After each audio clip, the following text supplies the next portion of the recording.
આજે પહેલો પોઈન્ટ તમને ઝેરોક્સમાં લખીને આપ્યો તો પહેલાં તો આ ફોર્મ્યુલા આપણને ક્લિયર હોવી જોઈએ કે R equal to rho L by A ને આપણે શું કીધું હતું? Cell constant. સેલ કોન્સ્ટન્ટનો સિમ્બોલ જે હતો આપણે એ જી સ્ટાર રાખ્યો હતો. પછી કન્ડક્ટન્સ એટલે 1/r થાય, બરાબર? 1/r ને ઊંધું કરી નાખો તો a divide by rho L આવે. એ બાય એલ ને જી સ્ટાર કીધો હતો અને 1/ρ ને કે કહીએ શકીએ.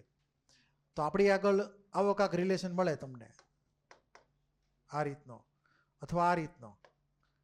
આર કે રેઝિસ્ટન્સ કોઈ એક સોલ્યુશનનું અને એ સોલ્યુશનની કન્ડક્ટિવિટી આર કે equal to constant, R by rho equal to constant, L by A equal to constant, G star equal to constant. તો આર કે કોઈ એક સોલ્યુશન માટે છે. તમે કન્ડક્ટિવિટી સેલ ફિક્સ રાખો તો આર કેની વેલ્યુ કોઈ પણ સોલ્યુશન માટે ફિક્સ જ રહેવાની. એટલે કે એનો મતલબ એવો થયો કે જો બે સોલ્યુશન હોય અલગ અલગ, ધારો કે પોઈન્ટ નંબર 3માં જો સેમ કન્ડક્ટિવિટી સેલ હોય, એક જ વાહકતા કોષ હોય, પણ બે અલગ અલગ દ્રાવણો હોય, અલગ અલગ સાંદ્રતાવાળા, અલગ અલગ કોન્સન્ટ્રેશનવાળા, તો આપણે આ ફોર્મ્યુલા એપ્લાય કરી શકીએ. અહીંયા ટોટલ 4 જણા છે, એમાંથી 3 જણની વેલ્યુ ખબર હોય તો આપણે ચોથાની વેલ્યુ ફાઇન્ડ કરી શકીએ. જનરલી R1 ને R2 આપેલા હોય, K1 આપેલો હોય તો K2 ગોતી શકાય. અથવા એ પ્રમાણે આ રિલેશને તમે એપ્લાય કરી શકો, R1 રો 1 ને R2 રો 2, બરાબર? જે અહીંયા કેની જગ્યાએ લખેલું છે. અને અથવા તો એની બદલે તમે આ પણ લખી શકો કે બાય જી, કેમ કે આરને નીચે લઈ જાઓ તો એ જી થઈ જાય, બરાબર? એટલે કે by G, K1 by G1 ને K2 બાય G2, આ 3 અલગ અલગ ઇક્વિવેલન્ટ સ્વરૂપ છે બધા. કેમ કે આર કેની વેલ્યુ હતી કોન્સ્ટન્ટ, તો આ પણ એ પ્રમાણે કોન્સ્ટન્ટ રહેવાનું છે. તમે એવું તો સમજી શકો P1 V1 equal to P2 V2, V by T constant, V1 T1 divide by V2 T2, એવી રીતે એમ તમે સમજી શકો. પછી આ રિલેશનને તમે ઇઝીલી યાદ રાખી શકો કે 1 ઓહમ ઇનવર્સ મીટર ઇનવર્સ એ કન્ડક્ટિવિટીનો યુનિટ છે. આ ઓહમ ઇનવર્સને ક્યારેક એસ પણ લખવામાં આવે છે. તો અહીંયા એસ એટલે સાઇમેન, અને એ જે એસ મીટર ઇનવર્સ જે છે એમાં મીટરની બદલે તમે સેન્ટીમીટર મૂકો તો તમને આવો રિલેશન મળે 0.01. યુનિટ ખાસ મગજમાં રાખવાના, યુનિટ નહીં યાદ રહે તો ઘણું બધું નહીં આવડે. પછી મોલર કન્ડક્ટન્સ. મોલર કન્ડક્ટન્સનો મિનિંગ આપણે શું કરીએ કે 1 મોલ સોલ્ટ લેવાનો. કેટલો? 1 મોલ સોલ્ટ લેવાનો. માની લ્યો કે આવી રીતે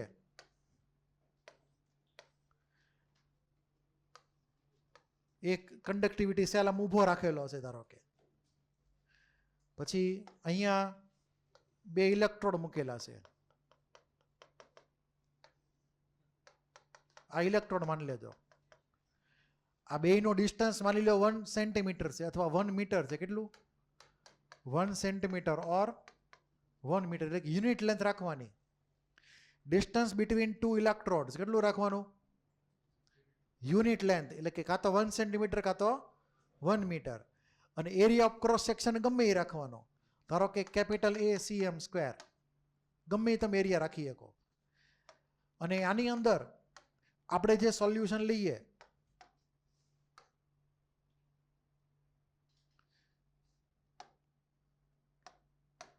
અહીંયા એરિયા તમે ગમે એ રાખી શકશો. આપણે સિમ્બલ એને એ કીધીએ ACM² અથવા મીટર². અહીંયા જે સોલ્યુશન ભરેલું છે એ સોલ્યુશનની અંદર 1 મોલ સોલ્ટ ઓગળેલો હશે, 1 મોલ સોલ્ટ ડિઝોલ્વ. તો આવું એક સોલ્યુશન ભરીએ વાહકતા કોષ એટલે કન્ડક્ટિવિટી સેલની અંદર, કે જેમાં ઇલેક્ટ્રોનનું ડિસ્ટન્સ 1 સેન્ટીમીટર કે 1 મીટર હોય, અને એરિયા ઓફ ક્રોસ સેક્શન જે છે ઇલેક્ટ્રોનનો અનનોન વેલ્યુ હોય એ CM² કે એ મીટર², અને એમાં જે સોલ્યુશન ભર્યું હોય એમાં 1 મોલ હોય, તો એની જે કન્ડક્ટન્સ માપી એને શું કહેવાય? Molar conductance. ખાસ યાદ રાખજો. એટલે કે અહીંયા ઓરિજિનલ ફોર્મ્યુલા આપણી કઈ હતી? R equal to rho L by A, આવું કાંક હતું. હવે આનો રેસિપ્રોકલ કરી નાખીએ આપણે તો શું થઈ જાય? 1/r equal to કાપ્પા A/L. આવું કાંક થાય કે ન થાય? હવે 1/r ને શું કહેવાય? જી, સાદું કન્ડક્ટન્સ. જી સાદું કન્ડક્ટન્સ. કે ને એમને રાખો અને એલ ની વેલ્યુ 1 લઈ લ્યો. શું લઈ લ્યો? 1. તો આપણને એટલી ખબર છે કે આ સોલ્યુશનનું જે વોલ્યુમ જે છે એ કેટલું છે? L ઇન્ટુ A જેટલું.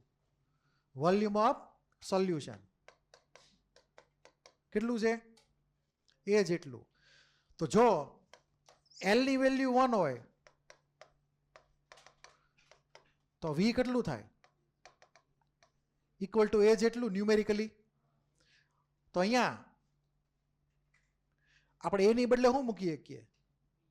V મૂકી શકીએ. અને આ જો 1 મોલ હોય, શું હોય? આ જે વોલ્યુમ છે સોલ્યુશન છે એમાં જો 1 મોલ શોર્ટ ઓગળેલો હોય તો આ જીને શું કહેવાય? Lambda M. શું કહેવાય? તો આવી ગઈ ફોર્મ્યુલા પહેલી આપણી. Lambda M equal to kappa into V. આ જે ફોર્મ્યુલા લખી છે આપણે વર્કઆઉટ ક્યાંથી કરી? R equal to rho L by A માંથી વર્કઆઉટ કરી. આ સમજાણો તમને કે ન સમજાણો? R equal to rho L by એમાં આપણે ઊંધું કર્યું તો 1/r અને અહીંયા કે થઈ ગયું A/L. પછી અહીંયા જે આપણે ઇમેજિન કર્યું હતું કે લેન્થ 1 સેન્ટીમીટર છે કે 1 મીટર છે અને area of cross section any value ગમે એ વેલ્યુ લઈ લ્યો. તો એમાં આપણે જે સોલ્યુશન ભરશું એનું વોલ્યુમ કેટલું થશે? A into L. Length into area. આ એરિયા નીચેનો તમે લઈ શકો અથવા જે રીતે સેટ થાય એ પ્રમાણે. ખરેખર આમ આડો રાખવાની જરૂર હતી. મેં આમ ઊભો ખોટો ડ્રો કર્યો. આડો રાખવાનો હતો. હાલો હાલ છે જે હોય થયું. તમે સમજી ગયા ને? હા તો ઠીક. કેમ કે માં એરિયા પ્રમાણે આ સેટ નથી થતું એટલે. હે હાલી છે ને આ પાયર સ્ક્વેર ના એચ એટલે હાઈટ થઈ તો ગયું. એલા સિલિન્ડરનો વોલ્યુમ જ થાય ને પાયર સ્ક્વેર એચ. બસ થઈ ગયું. L into A. નીચેનો એરિયા ગણી લ્યો. હાલ છે. હલો ને કામ ચલાવો અત્યારે. ખરેખર ફિગર આનો થવી જોઈએ, આડી ફિગર થવી જોઈએ. બરાબર? પણ હાલ છે હવે. તમે સમજી ગયા ને ટૂંકમાં? ઓકે હાલો. તો આ વોલ્યુમ એની બદલે શું મૂક્યું આપણે? વોલ્યુમ V મૂકી દીધું. Lambda equal to kappa into V. તો આ ફોર્મ્યુલા તમારે ગોખી નાખવાની. અહીંયા ફોર્મ્યુલામાં ધ્યાન એ રાખવાનું છે કે યુનિટ જો ધ્યાનથી વોલ્યુમનો યુનિટ શું છે? cm³ પર મિલીલીટર. cm³ પર મિલીલીટર. અરે સોરી, મોલ. મતલબ 1 મોલ સોલ્યુશન છે, 1 મોલ સોલ્ટ ઓગળેલો છે સોલ્યુશનની અંદર જેનું વોલ્યુમ cm³ છે. હવે આ બેને મલ્ટીપ્લાય કરો યુનિટને તો આપણને યુનિટ કયો મળે? S cm² પર મોલ. S એટલે ઓમ ઇનવર્સ. અહીંયા S ને આપણે ઓમ ઇનવર્સ પણ કહી શકશું. બરાબર? તો આપણને આ યુનિટ મળશે. આ યુનિટ કોનો થઈ ગયો? મોલર કન્ડક્ટન્સનો યુનિટ થઈ ગયો.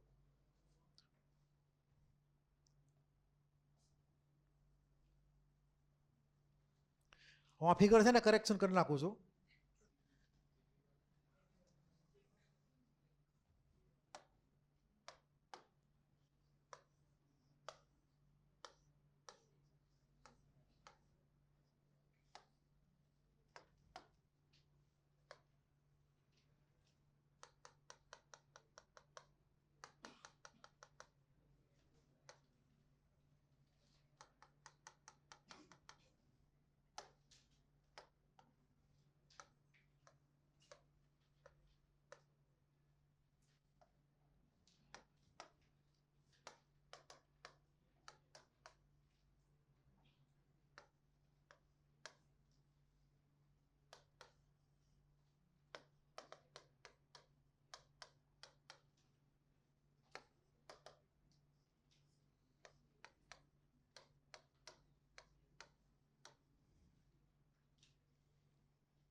આવી રીતે ફિગર ડ્રો કરજો. હવે અહીંયા જે એરિયા ઓફ ક્રોસ સેક્શન લઈએ ઇન્ટુ એલ, તો આ વોલ્યુમ થઈ ગયું અહીંયા. ઓકે, તો આપણે ઓલી ફોર્મ્યુલા જે હતી લેમડાવાળી એ યાદ રાખવાની, કાપ્પા ઇન્ટુ વી. એમાં કાપ્પા ને વીનો યુનિટ યાદ રાખવાનો, એક્ઝામમાં મિસ્ટેક ન થવી જોઈએ. હવે તમને વોલ્યુમ માની લો કે ન ગમે તો તમે લઈ આવો કોન્સન્ટ્રેશન જઈને. એટલે આપણે કોન્સન્ટ્રેશન જે છે એ નીચે અહીંયા લઈ લઈએ.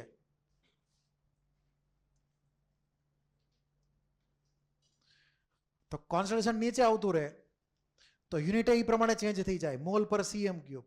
કેમ કે વોલ્યુમ અને કોન્સન્ટ્રેશન કેવા હોય, ઇન્વર્સલી પ્રોપોર્શનલ હોય.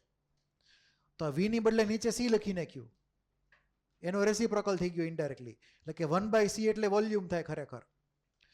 હવે અહીંયા આપણને મોલ પર સીએમ ક્યુબ એટલે કે mlમાં છે, એને કન્વર્ટ કરો લીટરમાં, તો અહીંયા 1000 સીએમ ક્યુબ પર લીટર મૂકવું પડે.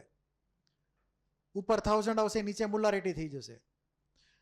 તો આ થઈ ગઈ final formula, lambda M equal to kappa into 1000 CM cube per litre divide by molarity mole per litre. તમે યુનિટ ચેક કરો તો litre litre cut, CM-1 CM3 એટલે CM સ્ક્વેર, તો ઓમ inverse CM square per mall. આ થઈ ગયો unit molar કન્ડક્ટન્સનો. આ ત્રણમાંથી જે ફોર્મ્યુલા લાગુ પડતી હોય એ એપ્લાય કરવાની, લાગુ પડતી ફોર્મ્યુલા. એવું નહીં કે દર વખતે આ જ ફોર્મ્યુલા આવે, ક્યારેક ક્યારેક આ સીધી ફોર્મ્યુલા લાગુ પડી જાય ડાયરેક્ટ જ. એટલે આંખો મીચીને દાખલા નહીં ગણવાના, જે ફોર્મ લાગુ પડતું એ એપ્લાય કરવાનું. ક્યારેક તમને એમ મોલારિટી જે આપેલી હોય કોન્સન્ટ્રેશન, ધારો કે તમને આ યુનિટમાં આપે મોલ પર સીએમ ક્યુબમાં, તો તમે અહીંયા આ ફોર્મ્યુલા લગાડો તો ખોટી પડે. અહીંયા યુનિટ જો કયો છે, મોલ પર લીટર છે, અહીંયા યુનિટ છે મોલ પર મિલીલીટર, એટલે કે મોલ પર સીએમ ક્યુબ. યુનિટની જ આખી રામાયણ છે, યુનિટમાં આ કંઈ મિસ્ટેક કરી પૂરું થઈ ગયું.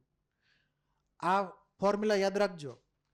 આ હતી મોલર કન્ડક્ટન્સ, ઓમ inverse CM square per mall અથવા S CM square per mall. પછી બીજી ફોર્મ્યુલા, જો તમને સીએમની બદલે મીટરમાં બધું આપેલું હોય તો અહીંયા મીટર ઇનવર્સ આવી જાય સીએમ ઇનવર્સની બદલે, અહીંયા તે મીટર ક્યુબ થઈ જાય સીએમ ક્યુબની બદલે. તમે એને ઊંધું લઈ જાઓ તો બીજો ઓપ્શન આ મળે, મોલ પર મીટર ક્યુબ. અને મોલ પર મીટર ક્યુબને કન્વર્ટ કરો નોર્માલિટીમાં, મોલારિટીમાં, તો અહીંયા તમને 1000 લખેલું આવે, 1000 લીટર પર મીટર ક્યુબ. અહીંયા 1000 નીચેની સાઈડ છે, આગળ 1000 ઉપરની સાઈડ હતો. આપણે ગઈકાલે વાત થઈ ગઈ હતી ને આની બધી, તો બોલતા કેમ નથી એલા? હાલો દાખલામાં જઈએ સીધા સીધા. આ વાત થઈ ગઈ હતી ઇક્વિવેલન્ટ કન્ડક્ટન્સની, આ થઈ ગયું હતું ને? તો હાલો દાખલામાં જઈએ સીધા. હવે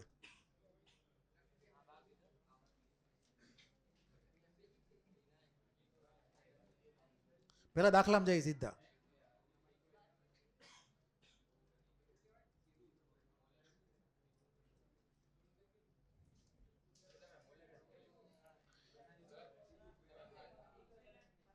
હે હાલો ઇક્વિવેલન્ટ હમણાં કરાવી દઉં, તો કરાવ્યું તું એલા. હાલો ને તમે અહીંયા જોવો ને, પેલા મેં તમને specific conductance, molar conductance, equivalent કન્ડક્ટન્સનો ચેન્જ કીધો તો ડાયલ્યુટ સોલ્યુશન કરીએ ત્યારે, કે નથી કીધો?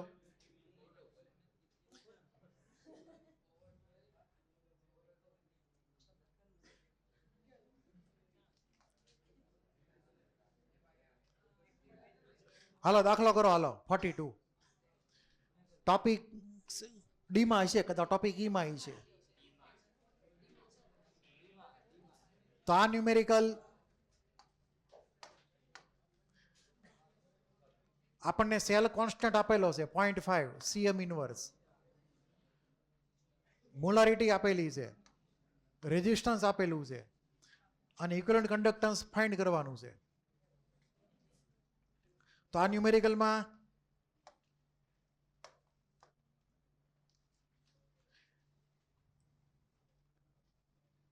કાપ્પા અવેલેબલ નથી, કેમ કે લેમડા ઇક્યુની ફોર્મ્યુલા જે છે એમાં કાપ્પા આવે, કાપ્પા ઇન્ટુ 1000 ડિવાઈડ બાય નોર્માલિટી. આવી ફોર્મ્યુલા છે ઇક્વિવેલન્ટ કન્ડક્ટન્સની. નોર્માલિટી તો આપેલી છે અથવા મોલારિટી આપેલી છે. મોલારિટી નોર્માલિટી હરખા થાય કે ન થાય NaCl માટે? n ફેક્ટર 1 છે એટલે બે વેલ્યુ હરખી જ થશે. કાપાની વેલ્યુ ગોતવી પડે અને કાપાની વેલ્યુ મળશે આપણને આ રિલેશન ઉપરથી કે RK equal to G star, જેને સેલ કોન્સ્ટન્ટ આપણે કીધેલો છે. બરાબર? તો આ બે ફોર્મ્યુલા એપ્લાય કરવાની. R ની વેલ્યુ આપેલી છે, K ની વેલ્યુ આપેલી છે. યુનિટ પેલા ચેક કરવાના હરખી રીતે. અહીંયા સોરી G સ્ટાર તમને આપેલો છે તો તમને K મળશે. તો K જે છે એ કેટલો થશે? G star divide by R. અને એ જે વેલ્યુ મળે એ તમારે અહીંયા મૂકી દેવાની એટલે તમને લેમડા ઇક્યુ મળી જાય. તો બે ફોર્મ્યુલાનો ઉપયોગ થયો. RK equal to G star, એમાંથી પેલા K ગોતી નાખો ને K ની વેલ્યુ અહીંયા મૂકો આ ફોર્મ્યુલામાં. તો તમને નોર્માલિટીની વેલ્યુ મૂકીને તમે લેમડા ઇક્યુ ગણી શકો. લેમડા ઇક્યુનો આન્સર જે છે તમને લખ્યો છે એ પ્રમાણે અહીંયા cm² આવશે. મતલબ આપણે 1000 ઉપર રાખવાના છે. જો માની લો કે અહીંયા યુનિટ અલગ હોય, ધારો કે યુનિટ હોય ohm inverse metre square per mall, sorry mall નહીં ઇક્યુ, અહીંયા યુનિટ અલગ હોય, આવી રીતનો યુનિટ હોય cm ની બદલે, તો તમારે ફોર્મ્યુલા જે થશે એપ્લિકેબલ એ થશે લેમડા ઈ ક્યુબ કાપા ડિવાઈડ બાય 1000 ઇન્ટુ નોર્માલિટી. આ ફોર્મ્યુલા તમારે એપ્લાય કરવાની. 1000 નીચે તો લખ્યો છે, અહીંયા ઉપરમાં આવે કેમ કે યુનિટ જો અહીંયા cm² માં છે, એમાં 10⁻³ લખેલું જો. હાઈ 10⁻³ લખ્યું છે, +3 નથી બદલે, ધ્યાનથી વાંચ. કેટલામો નંબર?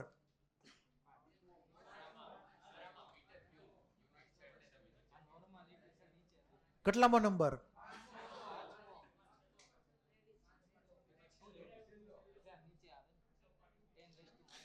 એમાં 10⁻³ કરેલું છે, ખરેખર નીચે જ આવશે. મીટર ક્યુબ પર લીટર છે ને, 10⁻³ મીટર ક્યુબ પર લીટર, 10⁻³ નીચે આવી ગયા એટલે 1/1000 થઈ ગયું ને છેલ્લે તો. અરે ભાઈ યુનિટ અલગ છે કીધું તો ખરી તને.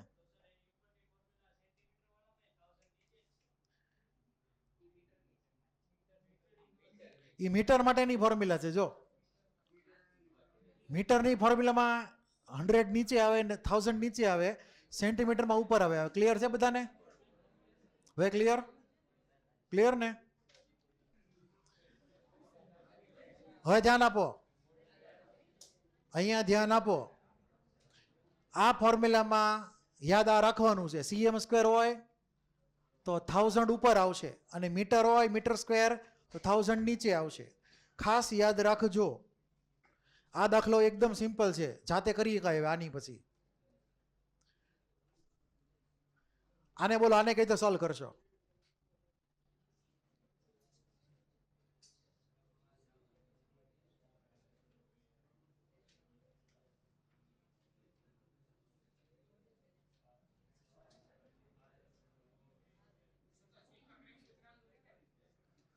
હું કહી દઉં હમણાં, કહી દઉં હમણાં.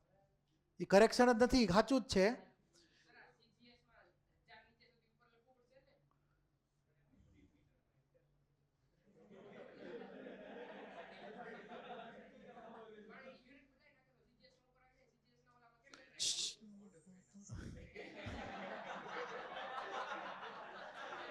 ભાઈ તું રહેવા દે, ક્લાસ ચાલુ છે, આપણે બીજું કઈ નથી બોલવું. બરાબર? એનો પ્રશ્ન સોલ્વ કરવા દે એને. જો એમાં યુનિટ તો ખાસ ચેક કર. એ 10⁻³ લખ્યું છે,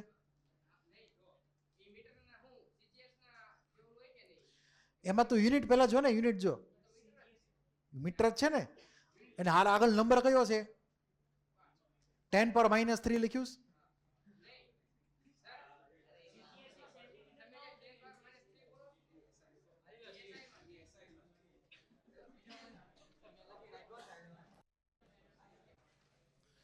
આ ક્વેશ્ચનમાં આપણને એરિયા આપેલો છે 100 સેન્ટીમીટર સ્ક્વેર, 1 સેન્ટીમીટરનું ડિસ્ટન્સ આપેલું છે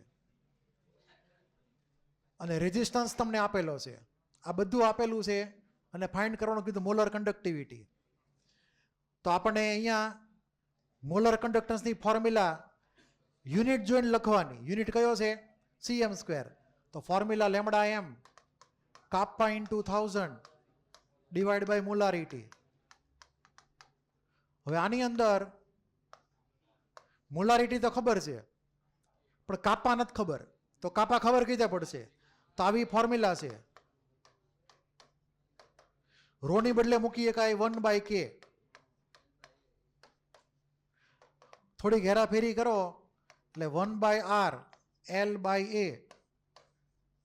સેલ કોન્સ્ટન્ટ L/a ની વેલ્યુ આપેલી છે આપણને. 1/r ને r ની વેલ્યુ પણ આપણને આપેલી છે. એ મૂકી દો તમને કે મળશે અને એ જે તમને કે મળે એ તમારે સીધો લઈ જવાનો આ ફોર્મ્યુલામાં. તમને મળશે લેમ્બડા એમ મોલર કન્ડક્ટન્સ. આના ન્યુમેરિકલ હાવ હેલા હોય છે. 2 થી 3 ફોર્મ્યુલા આમથી આમ રમવાનું છે. હવે તમે જાતે ગણી શકશો આ બધું. ભૂલ ક્યાં થશે? યુનિટ તમે જો પ્રોપરલી જોશો નહીં, ગમે એમ ઠપકારશો તો ભૂલ પડશે. 1000ની લોકેશન યાદ રાખવાની, કઈ જગ્યાએ આવશે.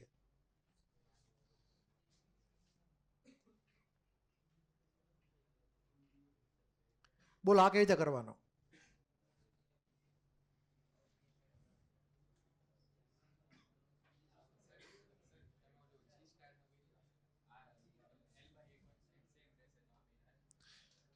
વાંચો ધ્યાનથી ક્વેશ્ચન.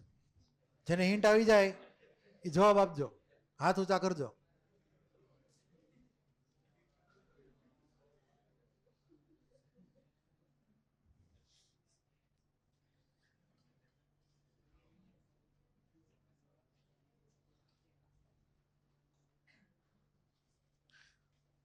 જેને આઈડિયા આવી જાય એ લોકો હાથ ઊંચા કરજો.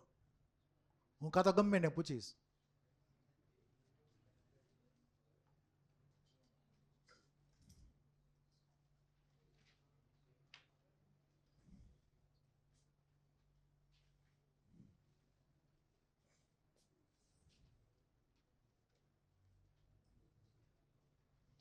ડેટા કલેક્શન કરો, નક્કી કરો કઈ ફોર્મ્યુલાથી દાખલો થશે.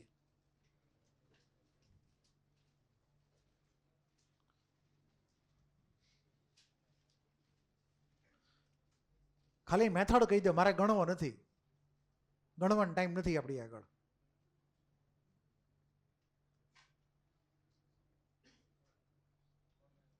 હાલો વાર બહુ લગાડી તમે, હું કહી દઉં. આપણને આ ફોર્મ્યુલા એપ્લિકેબલ થશે, ચેક કરો પહેલા.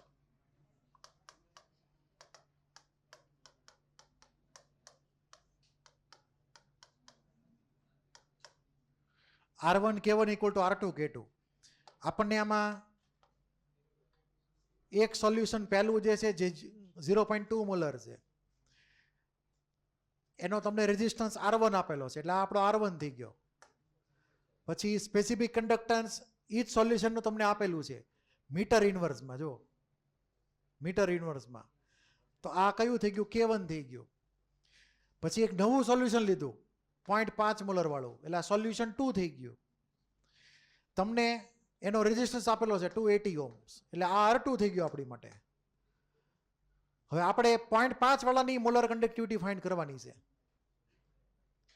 તો આપણી આગળ જે ઓપ્શન છે એ પ્રમાણે R1 K1 equal to R2 K2 થાય ખબર હોય તો, કેમ કે સેલ કોન્સ્ટન્ટ ફિક્સ છે એટલે. તો સોલ્યુશન 1 ને સોલ્યુશન 2 એમાંથી R1 ખબર છે, R2 ખબર છે, K1 ખબર છે, K2 મળી શકે. પણ K2 જે મળશે ને અહીંયા ધ્યાન રાખવાનું, તમને આ K2 જે મળશે એ તમને મળશે ઓહમ ઇનવર્સ મીટર ઇનવર્સમાં. તો આ ફોર્મ્યુલા હાલે કે ન હાલે? બોલો. નહીં હાલે. યુનિટ કયો કીધો? જો SM સ્ક્વેર પર મોલ કીધેલો છે. તો આ ફોર્મ્યુલા કેન્સલ. એની બદલે કઈ લખશું? Lambda M kappa divide by 1000 into molarity. આ ફોર્મ્યુલા એપ્લિકેબલ થશે. આ ક્લિયર? આ K2 ની જે વેલ્યુ આવે એ તમારે આની અંદર મૂકવાની આ જગ્યાએ એટલે તમને મળી જાય લેમ્બડા એમ. હવે આ દાખલો કઈ અઘરો છે? તો અઘરો છે આ દાખલો? તમને ખાલી ફોર્મ્યુલા આવડી છે ને યુનિટ ક્લિયર હોવો જોઈએ બધા. એક્ઝામમાં દાખલો કરી શકાય ને આવડી શકે. આમાં કોઈને કઈ ડાઉટ જ બોલી જાઓ પહેલાં. આવતીકાલે આવા ટાઈપના ન્યુમેરિકલ છે, બરાબર? જરાય નિગ્લેક્ટ નહીં કરતા.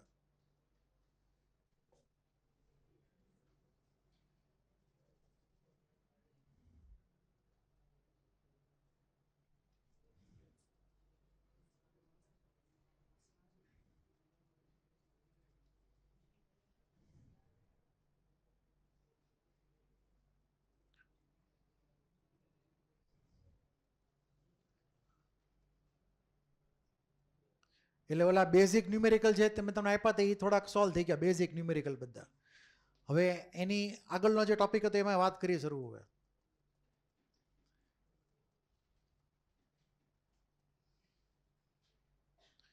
આપણે આ ટોપિક ભણવાનો આવશે, આ બધી વેલ્યુ, બરાબર? એની પહેલા આપણે આ ટોપિક થોડીક વાર એકવાર સમજી લઈએ. ક્વેશ્ચન સ્ટ્રોંગ ઇલેક્ટ્રોલાઇટ તરીકે એક ટોપિક લખેલો છે, 4 માર્કમાં પૂછાય WRTમાં. આજે નથી ક્વેશ્ચનના, પેલા ક્વેશ્ચન લખી નાખો. 4 માર્કનો ક્વેશ્ચન છે WRTનો. જ્યારે પણ WRT આવશે ત્યારે આ ક્વેશ્ચન કન્ફર્મ હોય એવું થાય, કદાચ ઇનડાયરેક્ટલી. નહીં કરો તો માર્ક વ્યા જાય.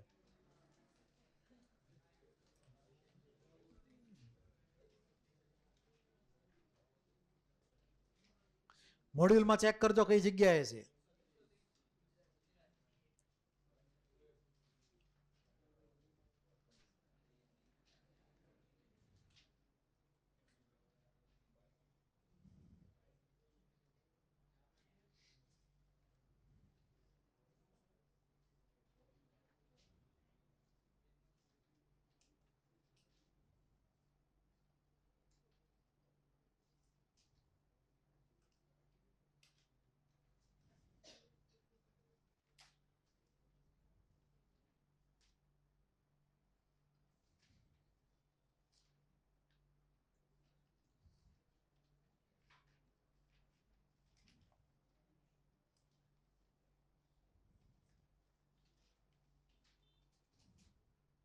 હાલો થોડીક ઉતાવળ રાખજો.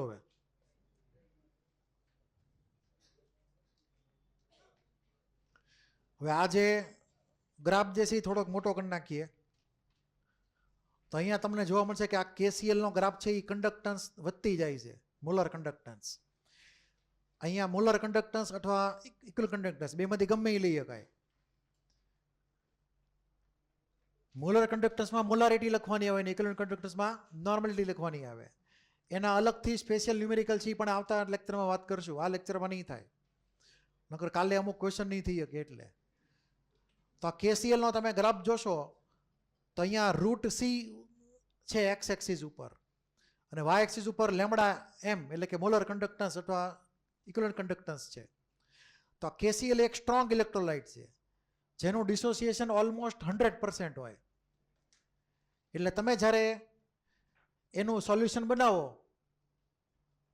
તો એ સામાન્ય રીતે લગભગ 100% આયોનાઇઝ થઈ ગયેલું હોય.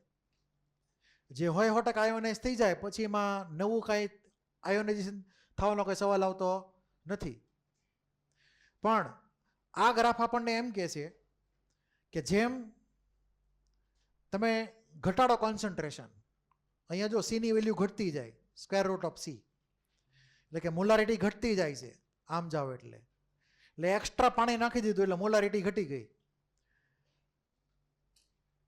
તો જેમ જેમ તમે મોલારિટી ઘટાડો એમ કોન્સન્ટ્રેશન સેજ ઉપર જતું જાય છે, સ્લોલી જાય છે ધીમે ધીમે ઉપર. એટલે સ્ટ્રેટ લાઇન જેવું થઈ ગયું. આ જે માર્ક કરેલા પોઈન્ટ છે બધા એકચ્યુઅલી એક્સપેરિમેન્ટલી ઓપ્ટેન પોઈન્ટ છે, બધા એક્સપેરિમેન્ટલ ડેટાને આધારે. અહીંયા ડોટેડ લાઇન કરેલી છે. ડોટેડ લાઇન મતલબ લંબાવી દીધી, એને ક્યાં ઠેઠ સુધી લંબાવી દીધી, અહીંયા ટચ કરાવી દીધી. તો આ પોઈન્ટ ઉપર જે મળશે એ આપણું લેમડા m0 હશે. મતલબ આ પોઈન્ટ ઉપર 0 કોન્સન્ટ્રેશન હશે. કેવું? 0 કોન્સન્ટ્રેશન. અથવા ઇનફાઇનાઇટ ડાયલ્યુશન હશે.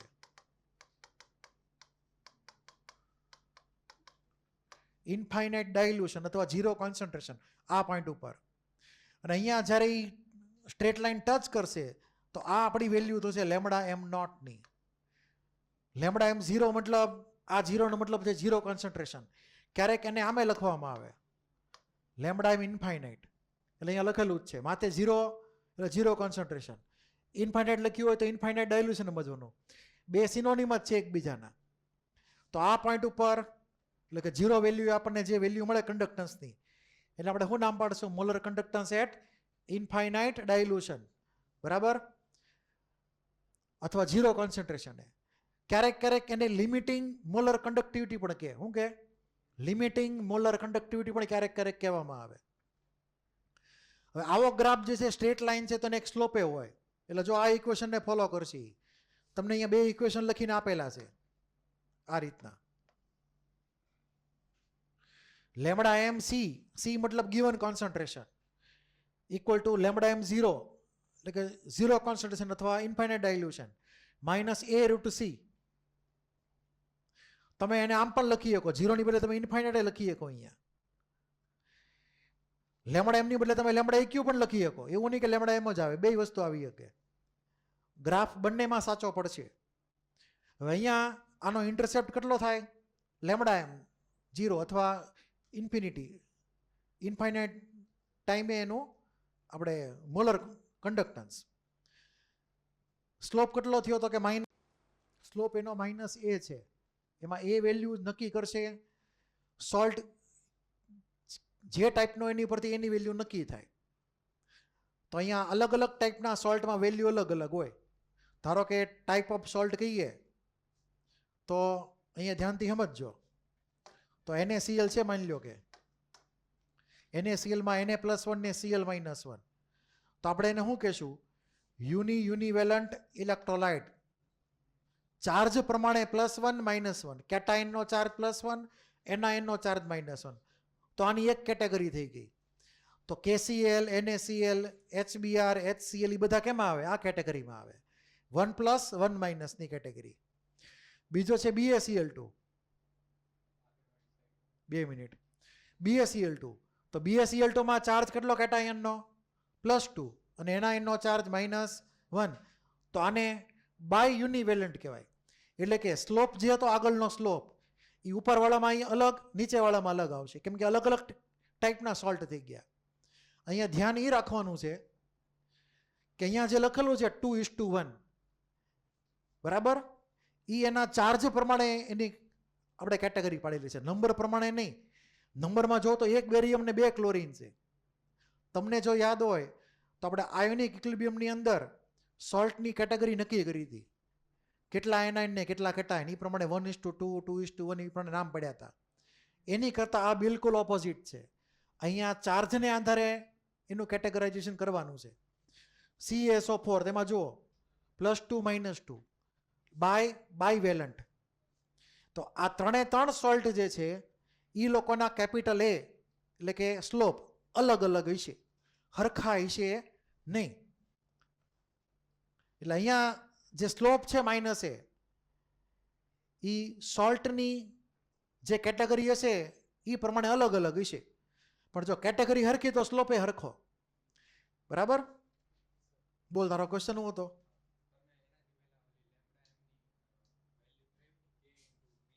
હા,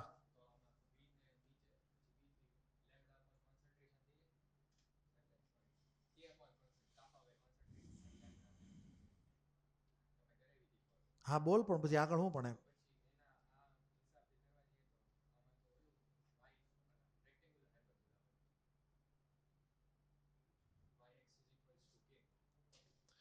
આપણે કાપા ક્યાં મૂકવાનો જ છે આમાં? એટલે તો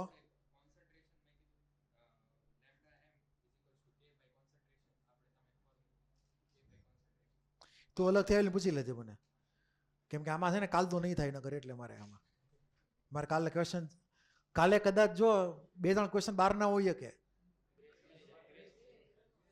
બહારના મતલબ કદાચ નહીં થયા હોય, કેમ કે મેં તો નાખી દીધું, મને યાદ નથી મેં કયા નાખેલા છે. પેપર બની ગયેલો છે, એટલે તમે અત્યારે શાંતિ રાખો ને ફટાફટ પૂરું કરો, નગર કાલે પછી માર્ક વયા જાય તમારા. હાલો આગળ. હવે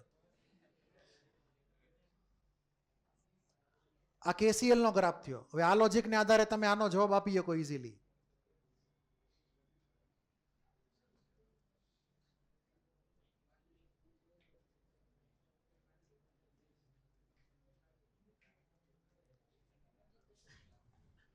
ધારો કે આ ક્વેશ્ચન છે, બરાબર, વાંચો.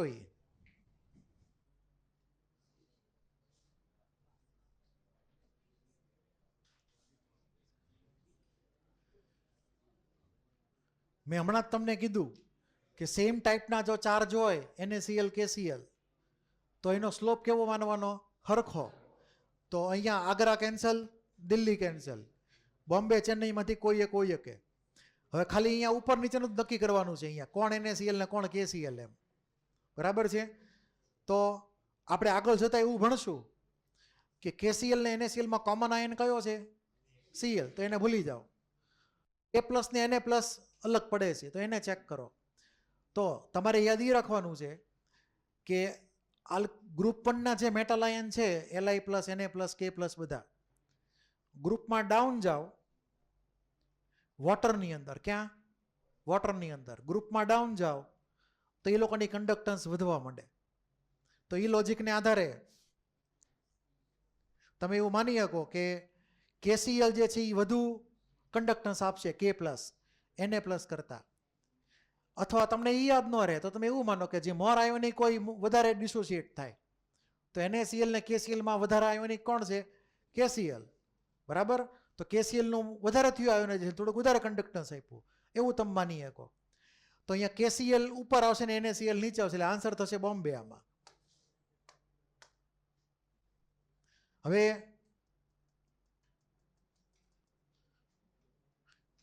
જેટલા સ્ટ્રોંગ ઇલેક્ટ્રોલાઇટ છે, બરાબર, એ લોકોની વેલ્યુ આપણે ગ્રાફિકલી મેળવી શકીએ. આ જે ઇક્વેશન હતું,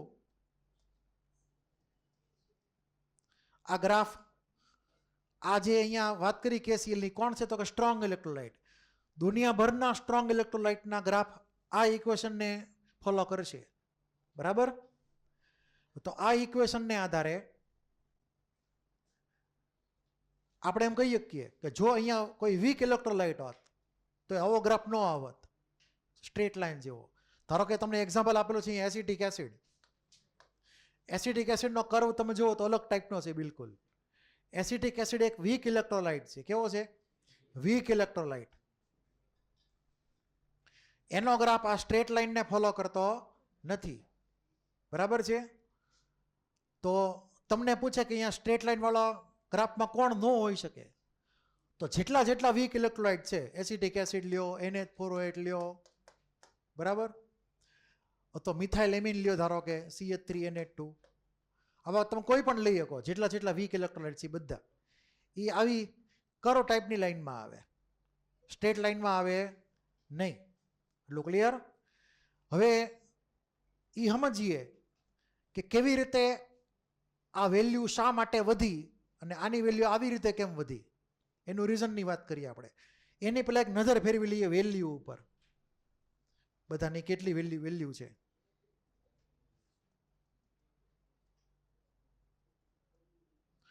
તમને બધી જો વેલ્યુ લખીને આપેલી છે, દેખાતી હોય તો. આ તમને મોડ્યુલમાં લખીને આપેલું છે આવું બધું.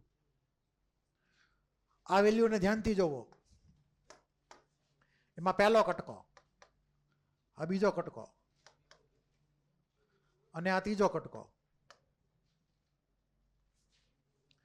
લિથિયમ થી ગયા સીઝિયમ બાજુ, તો તમને ઈ આયનોની લિમિટિંગ મોલર આયોનિક કન્ડક્ટન્સ આપેલી છે. ઇમેજિન કરો કે 1 મોલ Li+ આયન આપણે પાણીમાં ઓગળેલું હોય અને આપણે એની મોલર કન્ડક્ટન્સ માપીએ તો કેટલી આવે? તો કે 39 આવે. પછી જ પ્રમાણે 1 મોલ Na+ પાણીમાં ઓગળેલો હોય, એની કન્ડક્ટન્સ માપો એકલાની પોતાની, તો 50 આવે. એમ દરેકની અલગ અલગ વેલ્યુ લખેલી છે. જનરલ કેસમાં લિથિયમથી સોડિયમ, પછી પોટેશિયમ, રૂબિડિયમ ગયા તો વેલ્યુ વધી. તો ઉપરથી નીચે જાય એમ કન્ડક્ટન્સની વેલ્યુ વધે છે ગ્રુપની અંદર. પછી આ ગ્રુપ 2 જુઓ, ગ્રુપ 2માં બેરિલિયમ 90 છે, પછી સીધો Mg2+ વધારે નહીં કરતા, Ca2+ થોડોક વધારે, Sr ઓલમોસ્ટ ઇક્વલ, અને ત્યારબાદ વધારે પાછો થયો Ba2+. તો ઉપરથી નીચે ગયા ગ્રુપમાં તો કન્ડક્ટન્સની વેલ્યુ શું થઈ? વધી. ઊંધું આમાં જાવ, F નીચે આવે ખબર હોય તો ગ્રુપમાં, પછી કોણ આવે? Cl, પછી Br ને પછી આયોડિન. મારે લખવામાં થોડાક ઊંચા ઉપર જે થઈ ગયું છે, તો તમે ઊંધું વાંચો તો 55, 76, 78, 77 વેલ્યુ વધી કે નહીં છે જેવી. અહીંયા લાસ્ટવાળામાં સેજ આમથી આમ થાય છે, એ હલાવી લેવાનું એક્સેપ્શન તરીકે. તો જનરલ રૂલ શું થયો? ઉપરથી નીચે ગયા એમ કન્ડક્ટન્સ વધે ગ્રુપ 1, ગ્રુપ 2 ને ગ્રુપ 17ના આયનોમાં. ગ્રુપ 17 ના આયનો કેવા લેવાના? હેલાઇડ આયનો. ગ્રુપ 1માં આલ્કલી મેટલ્સ અને ગ્રુપ 2માં આલ્કલાઇન અર્થ મેટલ્સના આયનોમાં કન્ડક્ટન્સ વધે ઉપરથી નીચે જાઓ એટલે. બરાબર? હવે જુઓ, બધાનો બોસ કોણ છે? જુઓ, બધાનો બોસ H+, બાહુબલી. શું કહેવાય એને? 350 વેલ્યુ. આ બધા ભેગા કરો ને 5 તોય 350 ન થાય. આ 5 ને ભેગા કરો તોય કદાચ 350 નહીં થાય. બરાબર? એટલે તમે સમજી ગયા છો એ બાહુબલી શું કામ કીધું એને. પછી આ બધાને ભેગા કરો તોય 350 નહીં થાય. ટૂંકમાં H+ is Baahubali among cations. NiN માં જો કોણ બાહુબલી છે?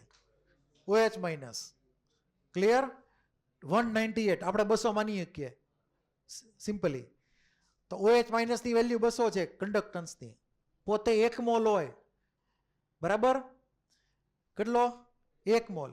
અને એનું કોન્સન્ટ્રેશન 0 કોન્સન્ટ્રેશન હોય, એટલે કે ઇન્ફાઇનાઇટ ડાયલ્યુશન હોય. એટલે કે અરબ સાગર જેટલા પાણીમાં આપણે ઓલા NaOH નો ઓગાળેલો છે, તો એ વખતની કન્ડક્ટન્સ માપેલી છે, આટલી આવશે એની. એને કહેવાય લિમિટિંગ મોલર આયોનિક કન્ડક્ટન્સ. 198 એટલે કે 200 જેટલી છે અંદાજે. તો એનાઇનમાં પહેલો નંબર કોણ? તો કે OH-. કેટાઇનમાં પહેલો નંબર H+. બરાબર છે? હા. હે? હું?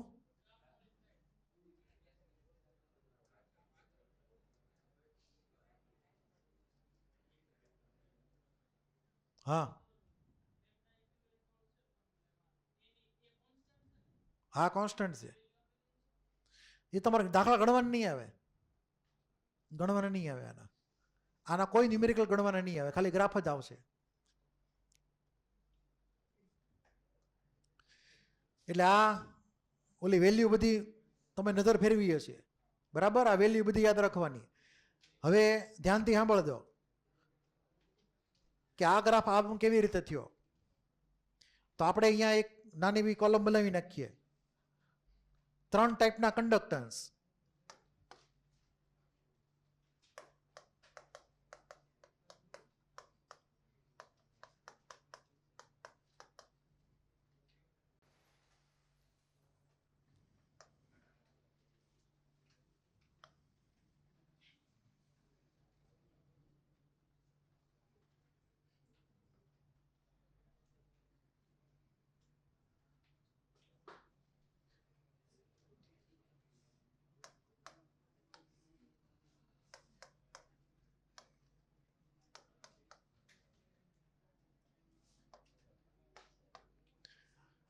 ડાયલ્યુશન જો ઇન્ક્રીઝ કરીએ એટલે કે મંદન વધે, એટલે કે પાણી એક્સ્ટ્રા નાખીએ આપણે, તો સ્પેસિફિક કન્ડક્ટન્સ જે છે એ ઘટશે. શું થશે? ઘટશે. શું કામ ઘટશે એનું પણ રીઝન લખીએ. બીકોઝ નંબર ઓફ આયન્સ પર યુનિટ વોલ્યુમ decreases.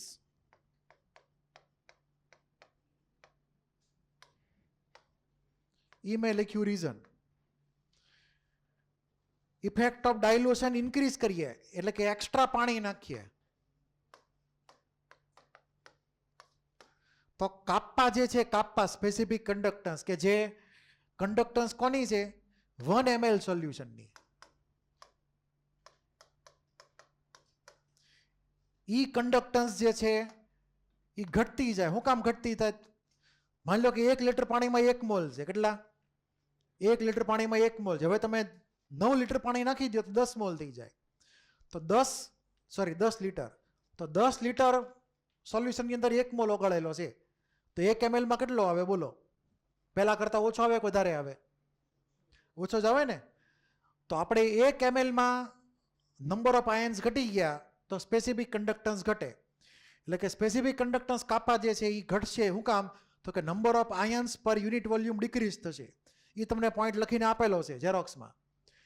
મોલર કન્ડક્ટન્સની અંદર એનથી ઊંધું થશે.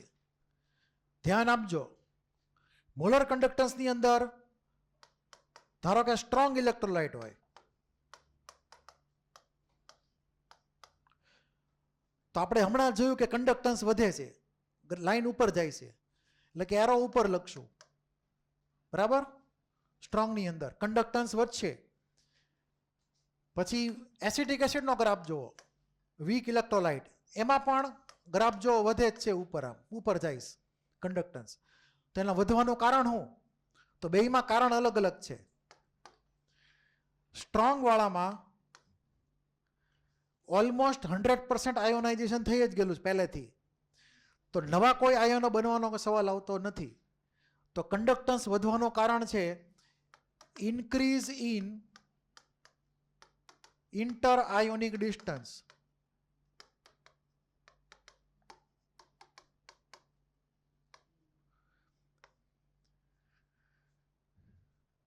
તો એ સમજીએ કેવી રીતે. તો માની લ્યો કે અહીંયા આ Na પ્લસ છે અને આ Cl છે. બેયની વચ્ચે પાણી છે એટલા લેવલનું. હવે એ બેયને આઘા આઘા કરી નાખો.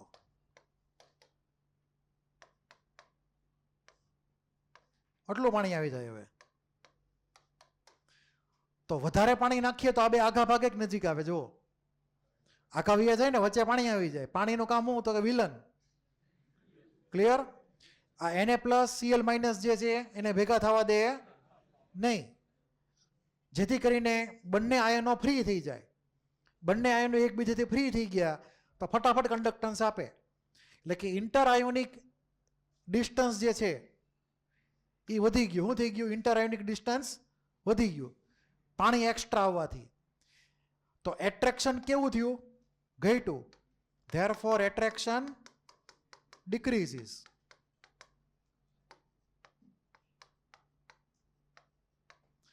તો ઇન્ટર આયોનિક ડિસ્ટન્સ વધે તો એટ્રેક્શન જે છે એ ઘટી જાય, કેમ કે બે આયનો આઘા વ્યા ગયા. તો હવે એ લોકો ફટાફટ કન્ડક્ટન્સ આપે. સ્ટ્રોંગ વાળામાં રીઝન આવશે ઇન્ટર આયોનિક ડિસ્ટન્સ વાળું. બરાબર? પછી વીકની અંદર અલગ રીઝન હશે. વીકની અંદર શું થશે? તો કે તમને આવી રિએક્શન જો ખબર હોય તો કદાચ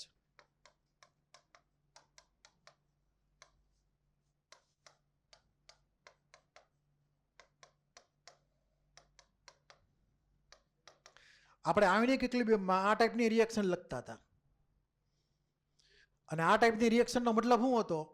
તમે જો પાણી એક્સ્ટ્રા નાખો તો આખું ઇક્વિલિબ્રિયમ કઈ બાજુ શિફ્ટ થાય? લી સેટેલિયર પ્રમાણે ફોરવર્ડ કે બેકવર્ડ? લી સેટેલિયર એપ્લાય કરવાની અંદર આ ઇક્વિલિબ્રિયમની અંદર CH3 સીડ બોલાઇટ પ્લસ વોટર, એમાંથી એવું બને એસિટેટ અને H3O પ્લસ. પાણી નાખીએ એક્સ્ટ્રા પાણી, તો એક્સ્ટ્રા પાણી નાખો એટલે ગાડી સીધી ભાગે ફોરવર્ડ. વધારે આયન્સ બને, નવા જે આયનો બન્યા એ કન્ડક્ટન્સ વધારે ફૂલ સ્પીડમાં. એટલે અહીંયા તમે જોશો તો આ ગ્રાફ જે છે એ ધીમે ધીમે વધવાને બદલે ફૂલ સ્પીડમાં વધે છે. રોકેટની જેમ જ સીધો વધે છે. શું કામ? તો કે નવા આયનો આવે છે, પહેલાં નહોતા, હવે નવા આયનો આવી ગયા. જ્યારે સ્ટ્રોંગમાં શું થયું? નવા આયનો બનવાના છે નહીં. જે થોડું ઘણું આકર્ષણ હતું એ ઓછું થાય ને પછી કન્ડક્ટન્સ વધે છે. ત્યારે આ લોકોને તો નવા આયનો મળે છે એટલે કન્ડક્ટન્સ ફૂલ સ્પીડથી વધશે. પ્લસ આની આગળ રજનીકાંત છે. કોણ છે? મતલબ બાહુબલી છે એની આગળ. H પ્લસ ઓળખો? H પ્લસ એકલો કાફી. તો H પ્લસની પોતાની વેલ્યુ 350 છે. તો આ એસિટિક એસિડ ઇમેજિન કરો કે 100% આયોનાઇઝ થઈ ગયો હોય 0 કોન્સન્ટ્રેશને, તો H પ્લસ ઘણા બધા આપણને આપે. H પ્લસ ખૂબ આપે એટલે કન્ડક્ટન્સ ખૂબ ઉપર વધી જાય. તો અહીંયા જે રીઝન આવશે એમાં આપણે એવું લખશું કે લેમડા એમ અને લેમડા ઇક્યુ બે વચ્ચે જ તે, બરાબર. લેમડા અને લેમડા ઇક્યુનો રેશિયો મતલબ એનો રિલેશન સરખો જ આવશે. તો રીઝન લખીએ કે ડિગ્રી ઓફ ડિસોસિએશન ઇન્ક્રીઝીસ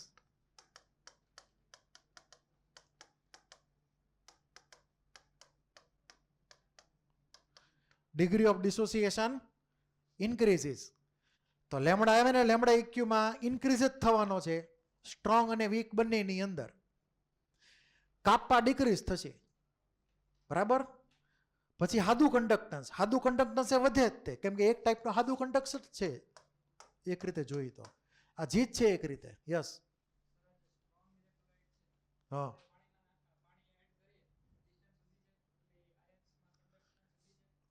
આયન્સ એકબીજાથી ફ્રી થઈ જાય, કેમ એટ્રેક્શન ન કરતા, પહેલા એકબીજાને વાંચવા ન દે હરખી રીતે એમ. આ ઈ થયું ને છેલ્લે તો. સોલ્વેશન તો અમુક લિમિટ સુધી થાય, પછી ન થાય. પછી ડાયલેક્ટ્રિક કોન્સ્ટન્ટ એપ્લાય થાય વોટરનો ડાયલેક્ટ્રિક કોન્સ્ટન્ટ એપ્લાય કર તો વોટરનું કામ હું આ બે આયનો વચ્ચેનો એટ્રેક્ટિવ ફોર્સને ડિક્રીઝ કરે. ડાયલેક્ટ્રિક કોન્સ્ટન્ટ બેની વચ્ચે મીડિયમ વધી ગયું તો ડાયલેક્ટ્રિક મીડિયમની લેન્થ વધી ગઈ તો ફોર્સ ઓફ એટ્રેક્શન ઘટી જાય, તો બંને આયનો ફ્રીલી મૂવ થવા માંડે એટલે કન્ડક્ટન્સ વધે. એટલે ઇન્ટર આયોનિક ડિસ્ટન્સ વધી ગયું એટલે કે એટ્રેક્શન ઘટી ગયું, જેથી કરીને કન્ડક્ટન્સ વધ્યું. તો બંનેમાં રીઝન અલગ અલગ છે. હવે એક અહીંયા નવી વાત એ છે કે આપણે આ જે ગ્રાફ જે છે એમાં આ લાઈન ટચ નથી કરતી વાય એક્સિસને, બરાબર છે, ટચ કરતી નથી. મતલબ એનો એમ કરવાનો કે આપણે સ્ટ્રોંગ માટે આ ઇક્વેશન એપ્લાય કરીએ, ઓલું આ બધું ઇક્વેશન એપ્લાય કરીએ અને લેમડા એમ 0 ગણી શકાય. પણ વીક ઇલેક્ટ્રોલાઇટ કોઈ હોય એસિટિક એસિડ જેવો, એની માટે આપણે આ ઇક્વેશન એપ્લાય કરીએ કે નહીં, કેમ કે આ ટચ જ નહીં કરે, એને વધતું જ રહે કન્ટિન્યુઅસલી. તો વીક ઇલેક્ટ્રોલાઇટ જે છે એની વેલ્યુ ફાઇન્ડ કરવા માટે એક નવો સાયન્ટિસ્ટ આવ્યો. એણે કીધું, એણે રૂલ આપ્યો કોહલરસનો રૂલ, બરાબર. એક નવો ટોપિક આવશે એમાં આવે, એની ઉપરથી આપણે આ વેલ્યુ ફાઇન્ડ કરીએ કે એસિટિક એસિડ અથવા NH4OH ની કન્ડક્ટન્સ ઇનફાઇનાઇટ ડાયલ્યુશને. આ ફોર્મ્યુલા માત્ર ને માત્ર સ્ટ્રોંગ માટે જ છે, બીજા કોઈ માટે નથી.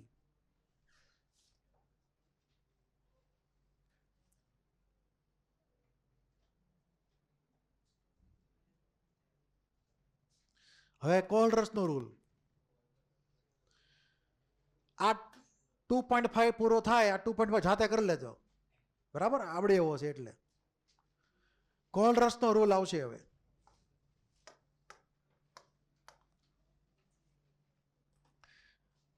ધ્યાનથી સમજો, ઇમ્પોર્ટન્ટ છે.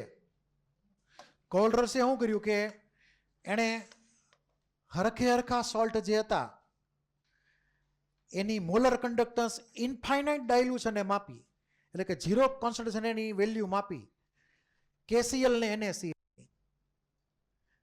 ઓલા ગ્રાફ પ્રમાણે, અને પછી બેયનો ડિફરન્સ લીધો. તો Cl કેન્સલ થાય કે ન થાય? તો K પ્લસ અને Na પ્લસ એની વેલ્યુ આપણને મળી ડિફરન્સની 23.4. પછી એને નવો સોલ્ટ લીધો KBr ને NaBr. KBr ને NaBr બંનેની વેલ્યુ માપી લેમ્બડા એમ નોટ વાળી. પછી વળી પાછો ડિફરન્સ લીધો ભાઈનો, Br માઇનસ કટ થઈ ગયા કેમ કે વચ્ચે માઇનસ સાઇન છે એટલે. તો વધ્યું કોણ? K plus minus Na plus. તો K પ્લસની કન્ડક્ટન્સ ને Na કન્ડક્ટન્સનો ડિફરન્સ 23.4 આવ્યો એનો ઈતે. વળી પાછો એને આયોડિન લીધો તો આયોડિનમાંથી એની ડિફરન્સ આવ્યો. તો મતલબ એવો થાય છે કે તમે K પ્લસ અને Na પ્લસની વેલ્યુનો ડિફરન્સ ફિક્સ રહેશે. NaN ગમે એ મૂકો, Cl મૂકો, Br મૂકો કે આયોડિન મૂકો, કાંઈ ફેર પડતો નથી. હવે એ જ વસ્તુ એને વળી પાછી વેરીફાઈ કરી એના એન માટે કે એના એનમાં એવું થાય છે કે નહીં, તો એણે એક નવી પેર બનાવી પાછી ફરી વાર એને બીઆર ને એને સીએલની પેર બનાવી. સોડીમાં એન કોમન છે, કટ થઈ ગયો, તો ડિફરન્સ કોની વેલ્યુ આપશે આપણને? બીઆર માઇનસની વેલ્યુ આપશે. કોની? BR minus. આ ક્લિયર એટલું? તો એ બીઆર માઇનસ માઇનસ સીએલ માઇનસની વેલ્યુ ટૂંકમાં આપશે. હવે વળી પાછળ બીજો નવો સોલ્ટ લીધો, કે બીઆર માઇનસ કે સીએલ, તો કે પ્લસ કટ, આમાં આપણને વેલ્યુ મળે બીઆર માઇનસ માઇનસ સીએલ માઇનસની. આન્સર આવ્યો 1.8. બંનેમાં આન્સર 1.8 આવ્યો. એનો મતલબ શું થયો કે કેટાયન ગમે એ હોય, એનાયનની ડિફરન્સ કંડક્ટન્સનો જે આપણે લેશું એ ફિક્સ રહે. તો આનો ઉપરથી એણે એવું કીધું કે કોઈ પણ જે આયન હોય, કોઈ પણ આયન, કેટાયન કે એનાયન, એનું પોતાનું કોન્ટ્રીબ્યુશન આખા સોલ્ટના કંડક્શનમાં અન્ય કોઈ આયનથી બિલકુલ સ્વતંત્ર. ઇન્ડિયાની ટીમના ટોટલમાં કોહલીના કેટલા રન થશે અને રોહિતના કેટલા રન થશે, બરાબર, ઈ ઓલો રાહુલ દ્રવિડ નક્કી ન કરે. બરાબર, એ તો નસીબ નક્કી કરે કે કોહલીના કેટલા રન થશે, રોહિતના કેટલા રન થશે. એ નસીબમાં હોય એ પણ થાય, પણ એ બધાનો ટોટલ ભેગો થઈને આખી ટીમનો ટોટલ બનશે. બરાબર છે? એટલે કોઈ એક પ્લેયરના રન જે છે બીજાના રનથી ઇન્ડિપેન્ડન્ટ છે. હા, કપાવે તો વાત અલગ છે, પાછા ઘણી વાર કપાવે અંદર અંદર તો વાત અલગ છે. બાકી કોઈ એક આયનનું કંડક્ટન્સ બીજા આયનના કંડક્ટન્સથી બિલકુલ સ્વતંત્ર. આ રૂલ તમારે વાંચવાનો, એવું એના મિનિંગ નીકળે છે. એક આયનનું કંડક્ટન્સ બીજા આયનના કંડક્ટન્સથી કેવું છે? બિલકુલ સ્વતંત્ર છે, ઇન્ડિપેન્ડન્ટ છે. દરેક આયન પોતપોતાનું ફિક્સ વેલ્યુનું એક કોન્ટ્રીબ્યુશન આપે.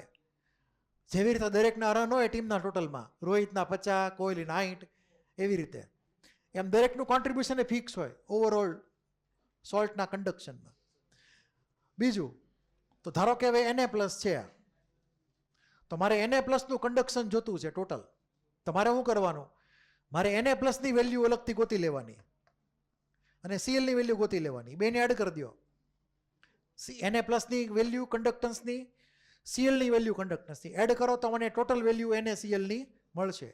એટલે આ રોહિત અને આ કોહલી રન, આ ટીમનો ટોટલ, એવું માનો તમે સિમ્પલી. પછી માની લો કે કોઈ જગ્યાએ નંબર આવતા હોય ફોર્મ્યુલા વાળા, ધારો કે આવી રીતે છે,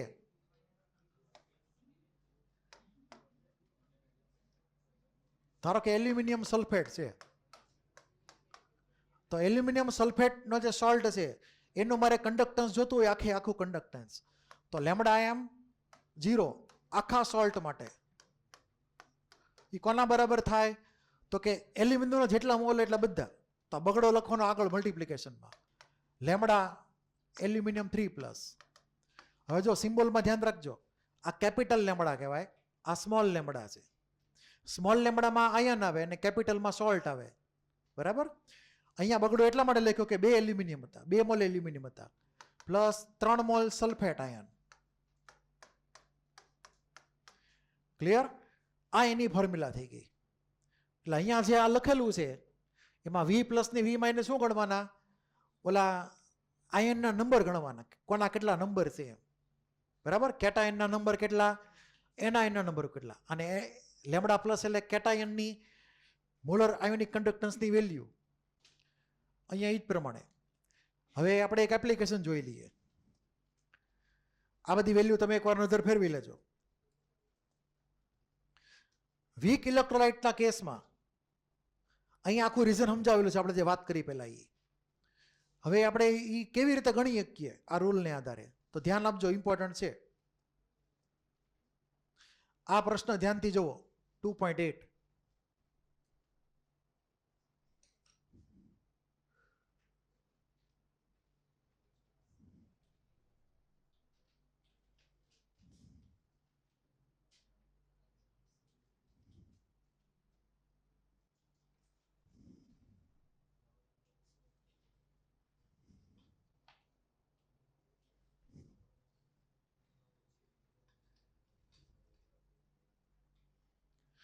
હવે એમાં એસિટિક એસિડ કેવો છે? Weak electrolyte. ધ્યાન આપજો, એસિટિક એસિડની માલે મોલર કન્ડક્ટન્સ જોતી છે તો એના બે આયનો લેવાના, H+ અને એસિટેટ આયન. બરાબર? તો એકલો H+ ને એકલો એસિટેટ, એસી મતલબ એસિટેટ એવું માનજો. હવે આ બેની વેલ્યુ મને મળશે ક્યાંથી? તો મને એમના કોઈ સ્ટ્રોંગ ઇલેક્ટ્રોલાઇટ બનાવવાના. એટલે હું શું કરીશ, H+ ની હારે Cl ને ગોઠવી દઈશ, એસિટેટ ની હારે હું Na+ ને ગોઠવી દઈશ. તો આ પોતે વીક હતો. આ વીકની વેલ્યુ ફાઇન્ડ કરવાની છે સ્ટ્રોંગનો મદદ લઈને. તો આ સ્ટ્રોંગ છે, આ પણ સ્ટ્રોંગ છે, અને આ જે છે એ પણ સ્ટ્રોંગ છે. આ NaCl થઈ ગયો. આ સોડિયમ એસિડ અહીંયા માઇનસ આવે, ભૂલ સુધાર નાખજો, આ જગ્યાએ માઇનસ આવે, આમ આમ લખવાનું. એટલે હું ફરી વાર લખું છું અહીંયા કે લેમડા એસિટેટ, ધારો કે આમ લખીએ આપણે,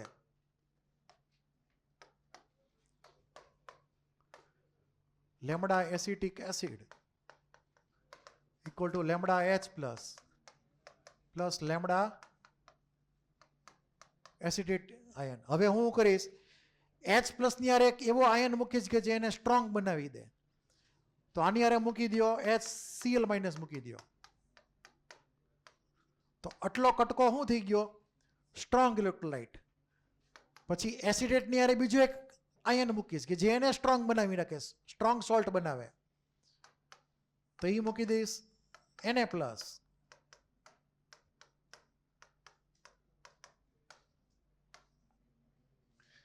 આ પણ એક સ્ટ્રોંગ ઇલેક્ટ્રોલાઇટ થઈ ગયો, આ પણ એક સ્ટ્રોંગ ઇલેક્ટ્રોલાઇટ થઈ ગયો. હવે આપણે એડ શું કર્યું આમાં? Cl એડ કર્યો અને Na+ એડ કર્યો. તો માઇનસ કરવા પડે કે ન કરવા પડે? તો કરો માઇનસ એને.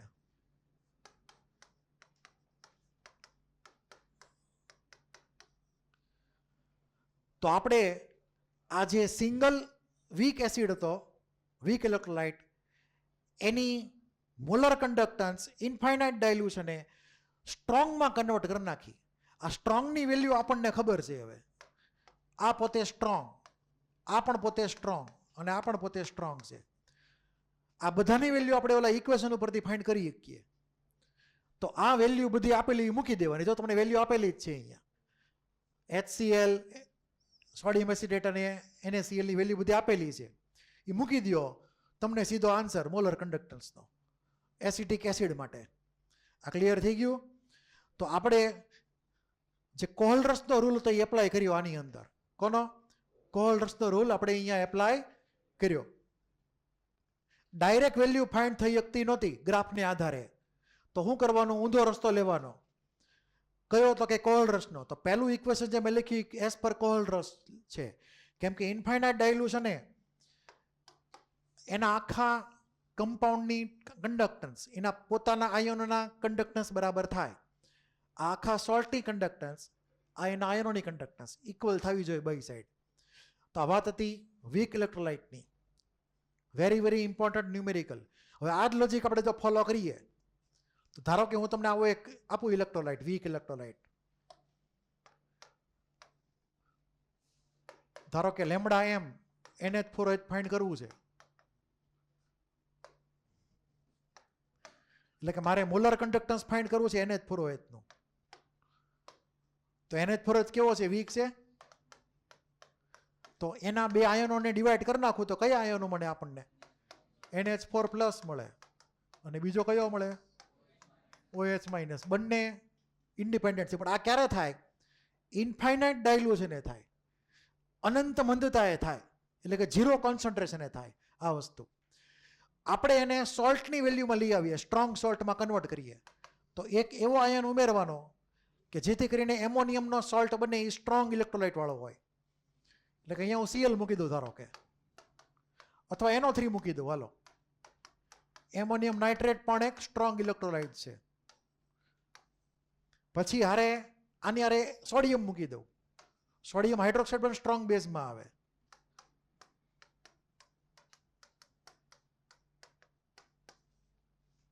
માઇનસ શું કરવાનું? હવે જે લોકોને એડ કરી બધાને માઇનસ કરવાના. તો કોને એડ કર્યા હતા? Na પ્લસ ને, અને પછી એડ કર્યા હતા આપણે NO3 માઇનસ ને. ધારો કે તમને આ ત્રણની વેલ્યુ આપેલી હોય, પહેલો કોણ છે અહીંયા એમોનિયમ નાઇટ્રેટ, એ સ્ટ્રોંગ ઇલેક્ટ્રોલાઇટ છે. આ રીતે કોણ છે સ્ટ્રોંગ, અને આ પણ કેવો છે સ્ટ્રોંગ. તો ત્રણની વેલ્યુ આપેલી હોય, તમને આની વેલ્યુ મળે કે ન મળે એસિટિક એમોનિયમ હાઇડ્રોક્સાઇડની. આવા ક્વેશ્ચન હાવ હેલા હોય છે, બરાબર, એક્ઝામમાં પૂછાઈ શકે, આવડવા જોઈએ.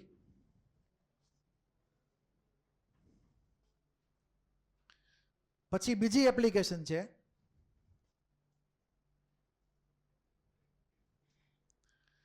આખું વાંચજો, એમાં બધું લખાણ આવી ગયું મેં તમને કીધું એ પ્રમાણે. હવે આ બધા જ તે જે છે આપણે કોઈ એક વીક ઇલેક્ટ્રોલાઇટની ડિગ્રી ઓફ ડિસોસિએશન ફાઇન્ડ કરવું હોય, શું ફાઇન્ડ કરવું હોય ડિગ્રી ઓફ ડિસોસિએશન, તો પણ આપણે ફાઇન્ડ કરી શકીએ. ધ્યાન આપજો.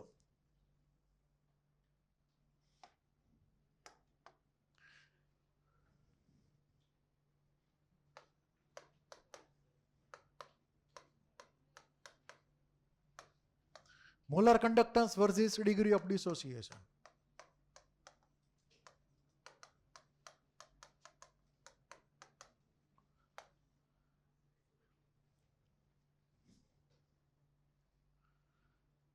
મોલર કંડક્ટન્સ જો આવી રીતે હોય લેમ્બડા m0, તો અહીંયા કેટલો આવે 1 આવે, 1 આવે ને, મતલબ 100% થઈ ગયું આયોનાઇઝેશન. ઇન્ફાઇનાઇટ ડાયલ્યુશન એ 0 કોન્સન્ટ્રેશન એ. તો જ્યારે જ્યારે 0 કોન્સન્ટ્રેશન હોય એટલે કે ઇન્ફાઇનાઇટ ડાયલ્યુશન હોય, અનંત મંદતા હોય, એ વખતે જે તે વીક ઇલેક્ટ્રોલાઇટ 100% આયોનાઇઝ થઈ ગયેલો માની લેવાનો. તો પછી જ્યારે કોઈ એક પર્ટિક્યુલર કોન્સન્ટ્રેશન હોય લેમ્બડા mc, એ વખતે અહીંયા આલ્ફાની વેલ્યુ શું, તો આ ક્રોસ મલ્ટિપ્લિકેશન, આ બે મલ્ટીપ્લાય થાય નીચે ડિવિઝનમાં આ જાય, તો આપણને વેલ્યુ મળશે lambda mc divide by lambda m0, જે અહીંયા લખેલી છે તમને.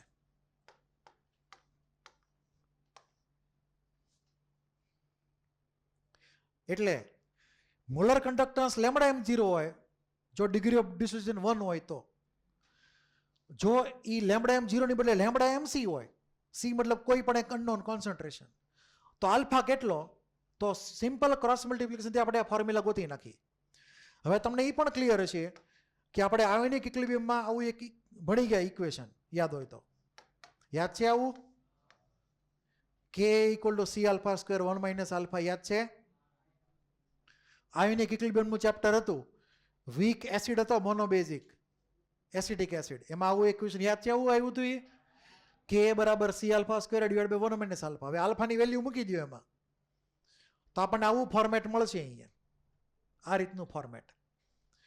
ટૂંકમાં આપણને આલ્ફા આપેલો હોય તો આપણે લેમ્બડા mc ગણી શકીએ લેમ્બડા m0 ઉપરથી, એવો મતલબ અહીંયા ઇન્ડિકેટ કરે છે. આ ખાસ યાદ રાખવાનું ઇમ્પોર્ટન્ટ છે, આવતીકાલની ટેસ્ટમાં આના પ્રશ્નો હોઈ શકે. છેલ્લી 5 મિનિટ જવા દઉં. હવે આનો ક્વેશ્ચન જોઈ લઈએ, શું કરવાનું હોય. ધ્યાનથી જુઓ આ ક્વેશ્ચન. એક્ઝામ્પલ 2.9.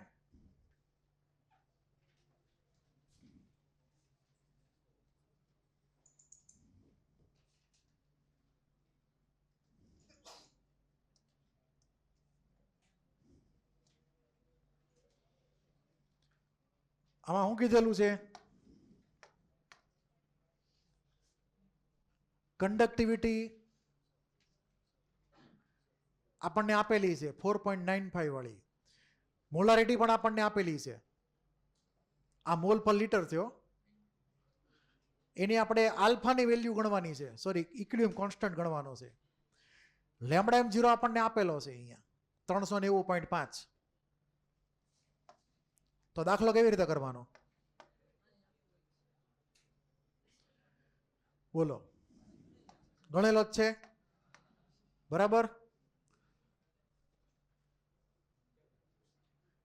લેમ્બડા m, આ લેમ્બડા m કયો થયો, તો કે ગિવન કોન્સન્ટ્રેશન આપણને આપેલું છે કોન્સન્ટ્રેશન 0.001028, બરાબર. અહીંયા ફોર્મ્યુલા એ લોકોએ થોડીક અલગ લખેલી છે, આપણે આ ફોર્મ્યુલા એપ્લાય કરશું. Lambda M kappa into 1000 divide by molarity. જો અહીંયા 1000 ઉપર જ લખેલા દેખાતા હોય તો, એટલે અહીંયા ફોર્મ્યુલા જે છે થોડીક અહીંયા અલગ રીતથી છે, કે બાય સી વાપરેલ ભૂલથી ગણે. તો આપણે લેમડા એમ ગોતી શકીએ કાપ્પાની વેલ્યુ ઉપરથી. લેમડા એમ મળી જાય પછી આપણને આલ્ફા ખબર પડે કે ન પડે? બોલો. લેમડા એમ 0 ખબર છે, લેમડા એમ સી ખબર છે, આપણે આલ્ફા ખબર પડે કે ન પડે? અને આલ્ફા ખબર પડે પછી ઇક્વિલિબ્રિયમ કોન્સ્ટન્ટ ખબર પડે, C alpha square divide by 1 minus alpha. ખાલી ગણતરી કરવી પડે તમારી. બોર્ડમાં 3 માર્કનો ન્યુમેરિકલ પૂછાય, કેટલો લખી નાખતો બોર્ડમાં 3 માર્ક એમ. નેક્સ્ટ ટાઈમમાં પૂછી શકાય આ ટાઈપનો ક્વેશ્ચન 3 માર્કમાં.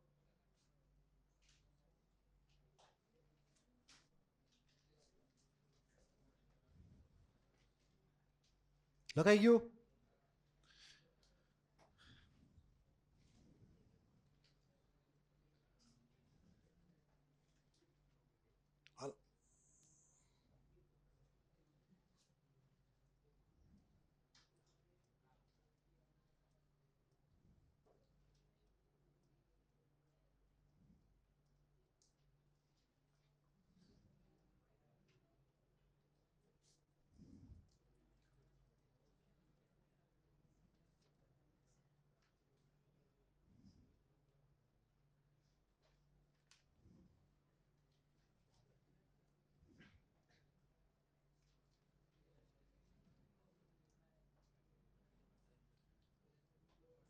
બોલો આનો આન્સર.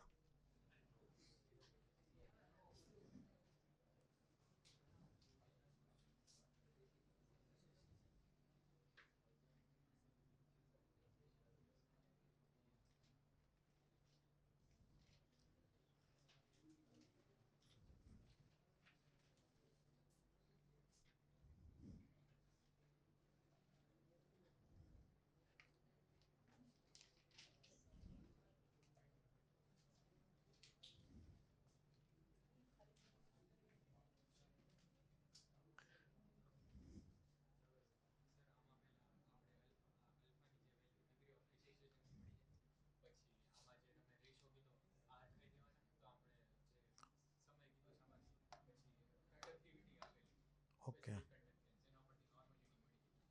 હવે અહીંયા ધ્યાન આપજો. અહીંયા ટાઈમ બહુ નથી એટલે બહુ ખેંચતો નથી. હવે આપણને સીધું એમ કીધું છે કે 90% છે ડિગ્રી ઓફ ડિસોસિએશન. બરાબર. આપણને ઇન્ફાઇનાઇટ ડાયલ્યુશને વેલ્યુ આપેલી છે લેમડાની 425. તો આપણે આ ફોર્મ્યુલાને એપ્લાય કરીએ કે alpha equal to lambda M C divide by lambda M 0. તો આપણને લેમડા એમ સી મળે કે ન મળે? મળે ને. એટલે આમાંથી આપણને શું મળશે? લેમડા એમ સી મળશે. ત્યારબાદ આમાં આપણને શું કીધેલું છે કે નોર્માલિટી કેટલી થાય? તો HCl માટે નોર્માલિટી કોક મોલારિટી કે હરકું જ થયું. તમે ગમે એ ફોર્મ્યુલા વાપરી શકો. તો આ જે છે એ તમે એને ઇક્વિવેલન્ટ કન્ડક્ટન્સ કહી શકો કે ફેર નહીં પડે કાંઈ. તો આ જ વેલ્યુ હું લઉં હવે તો lambda M equal to kappa into 1000 divide by normality. હવે કાપ્પા જે છે એ તમને આપેલું છે 3.825. કાપ્પાની વેલ્યુ મૂકી દો, લેમડા એમની વેલ્યુ મૂકી દો, તમને નોર્માલિટી મળી જાય. તો આવો દેશી ક્વેશ્ચન તમને આવડવો જોઈએ એક્ઝામમાં. એટલું ક્લિયર? પછી બસ એટલા કાપી છે. હવે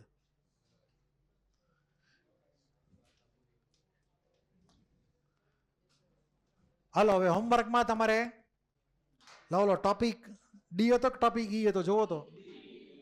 ટોપિક ડી ના બાકી બધા MCQ પૂરા કરી નાખવાના સેલ્ફ પ્રેક્ટિસ માટે.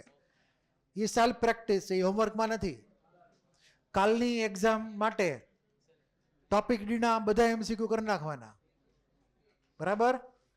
પછી ટોપિક ઇનાઇતે આ 2 ટોપિક મેઇન કોર્સમાં છે. પછી બીજું હોમવર્કમાં સોમવારે દેખાડવું છે એમાં અવસ્થિના લેવલ 1 બધા નહીં થયેલા.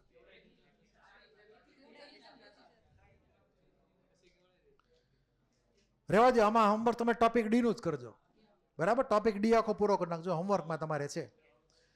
કેમ કે આપણે ટોપિક હજી બાકી છે, હજી પૂરો નથી થયો હજી આનો, એ નેક્સ્ટ લેક્ચરમાં થશે. હવે બોલો, ટોપિક ઈ તો પતી ન ગયો. ટોપિક ડી ના બધા MCQ હોમવર્કમાં છે, બરાબર? હે જેટલા બાકી એટલા કરી નાખો. પહેલા અમુક કરેલા હતા, બાકીને હવે પૂરા કરી નાખો.